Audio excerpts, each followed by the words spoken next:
मृग नक्षत्राच्या सुरुवातीला झालेल्या समाधानकारक पावसामुळे अकोला जिल्ह्यातील शेतकऱ्यांनी मोठ्या आशेने सोयाबीनची पेरणी केली होती. मात्र बाजारातील नामांकित कंपन्यांच्या बोगस बियाण्यांमुळे जिल्ह्यात अनेक ठिकाणी सोयाबीनची उगवणच झाली नाही. परिणामी तेल्हारा, अकोट, मूर्तिजापूर, वाशी, टाकळी, पातूर आणि बाळापूर तालुक्यातील शेतकऱ्यांवर दुबार पेरणीचे मोठे आर्थिक संकट ओढवले आहे. कृषी विभागाचे दुर्लक्ष आणि विक्रेत्यांच्या नफेखोरीमुळे शेतकऱ्यांचे अतोनात नुकसान झाले असून त्यांचा खते व मशागतींचा खर्च पाण्यात गेला आहे. या गंभीर परिस्थितीवर सम्राट अशोक सेना महाराष्ट्र राज्याचे नेते आकाशदादा शिरसाट यांनी तीव्र संताप व्यक्त केला आहे. त्यांनी जिल्हा कृषी अधिकारी यांना निवेदन देऊन त्यांच्या कार्यालयात ठिय्या आंदोलन केले.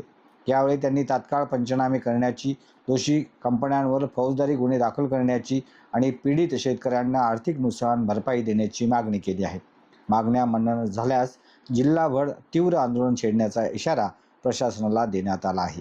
यावेळी विजय हिरवडे, सनी सरदार, वैभव इंगळे, सम्यक डोंगरे, धनचक्र नारायण व इतर सामाजिक कार्यकर्ते उपस्थित होते.